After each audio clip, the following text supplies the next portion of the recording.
الحمدللہ وکفا والصلاة والسلام علی عبادہ الذین اصطفیٰ اما بعد فاعوذ باللہ من الشیطان الرجیم بسم اللہ الرحمن الرحیم۔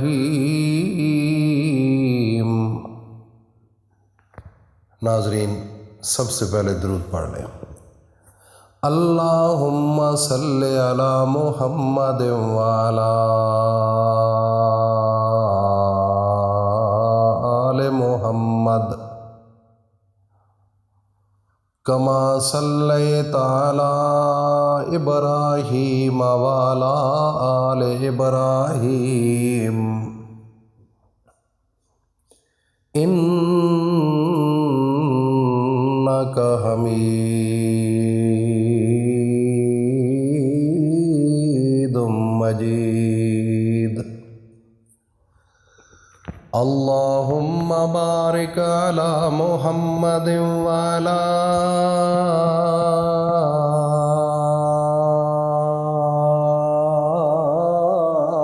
آل محمد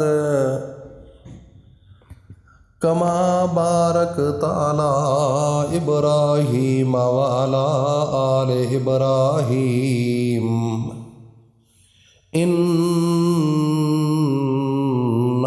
حمید مجید۔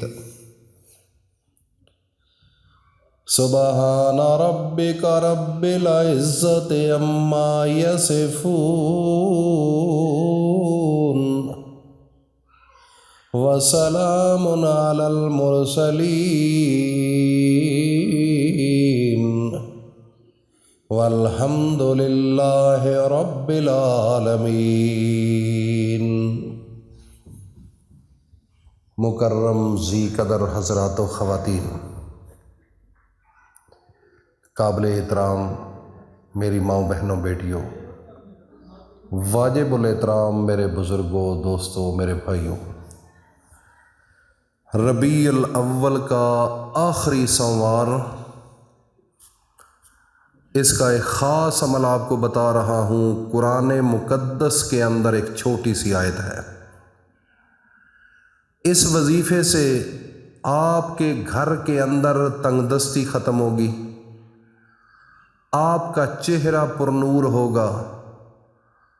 اگر آپ کریمیں لگا لگا کر تھک چکی ہیں یا تھک چکے ہیں کہ میں خوبصورت ہوں، لوگ مجھے خوبصورت کہیں، تو پھر یہ چیزیں ان لوگوں کے لیے ہیں جن کے دل کے اندر خواہشات ہے کہ میرا چہرہ سونا ہو، میرا چہرہ خوبصورت ہو، دیکھنے والا مجھے دیکھتا رہ جائے۔ تو اس وظیفے سے وہ خوبصورتی بھی آئے گی، اور اس کے علاوہ اس گھر کے اندر فتنہ، فساد، پریشانی، لڑائی جھگڑے ختم ہو جائیں گے۔ اس وظیفے کی طاقت سے اس گھر کے اندر بیماریاں دور چلی جائیں گی۔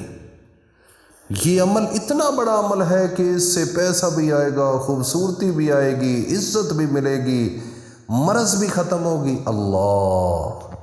ناظرین، آپ نے قرآن کو سمجھا تک نہیں، آپ نے حقیقت کو نہیں سمجھا کہ میرا رب کون ہے۔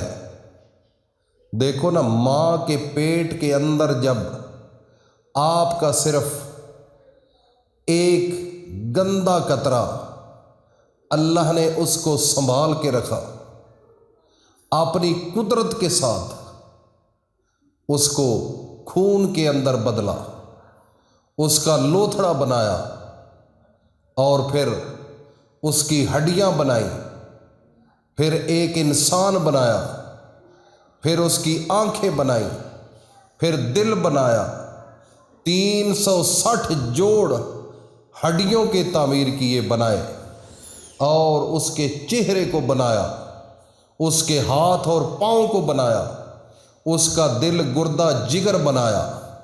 ناظرین، اس ماں کے پیٹ کے اندر اندھیرا ہونے کے باوجود اتنی بڑی فن مصوری کون ہے کرنے والا؟ بتا تو دو۔ دنیا کے اندر بڑے بڑے فن مصور ہیں، لائٹ نہ ہو، روشنی نہ ہو، دنیا کا ایک فن مصور مجھے دکھا دو کہ وہ فن مصوری کر لے گا، ممکن ہی نہیں ہے۔ اندھیرے میں وہ کبھی نہیں کسی کی تصویر بنا سکتا۔ روشنی ہوگی، آنکھوں سے دیکھے گا، آئیڈیاز لگائے گا، پھر وہ ایک فن مصوری کر سکتا ہے۔ لیکن میرا رب جس نے آپ کو ماں کے پیٹ کے اندر بنایا، وہاں پر روشنی تھی؟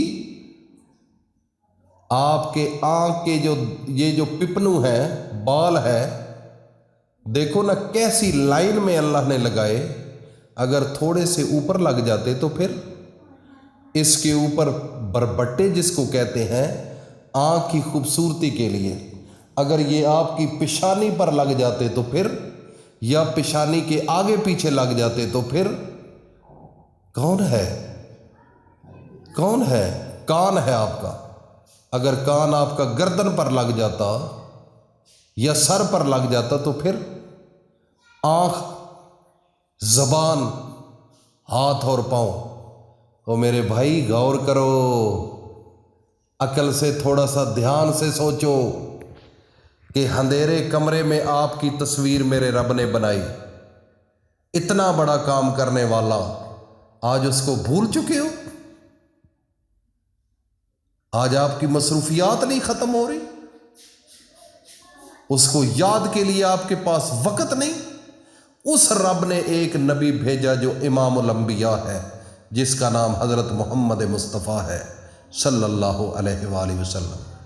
اس کے راہ راست پر چلنے کی کوشش کرو، ورنہ خدا کی قسم یہاں سے اجڑ کر جاؤ گے اور روتے جاؤ گے، ذلیل ہو جاؤ گے۔ کیا طریقہ ہے، کون سا طریقہ ہے جس سے ہم آزادی حاصل کریں، اس دنیا میں بھی کامیاب ہو؟ میرے نبی کا ایک فرمان سن لو، یہی وظیفہ ہے۔ سوموار کے دن سب سے پہلے آپ 100 مرتبہ درود پاک پڑھیں، سوموار کے دن روزہ بھی رکھیں، اور قرآن کی چھوٹی سی ایک آیت ہے۔ کون سی وہ آیت ہے؟ لا الہ الا انت سبحانک انی کنت من الظالمین۔ آپ کے راستے سے ہر قسم کی مشکلات کو میرا رب ہٹا دے گا، اور 5 وقت کی نماز پڑھ، سجدہ کر، 1 مہینہ آپ کا چہرہ پر نور نہ ہو گیا تو مجھے کہنا، لیکن دل کے اندر اخلاص ہو، دل کے اندر اللہ کا خوف ہو، اور ود تہجد آپ نے 1 ماہ یہ عمل کرنا ہے۔ ہر روز 101 مرتبہ اس آیت کو پڑھ لو، انشاءاللہ میرے بھائی آپ کا چہرہ ایسے ہوگا، میری ماؤں بہنوں بیٹیوں دنیا پوچھے گی۔ یہ ہے عمل، چھوٹا سا بتایا ہے، اس کو صدقہ جاریہ سمجھ کر دوستوں میں شیئر کرنا۔ اللہ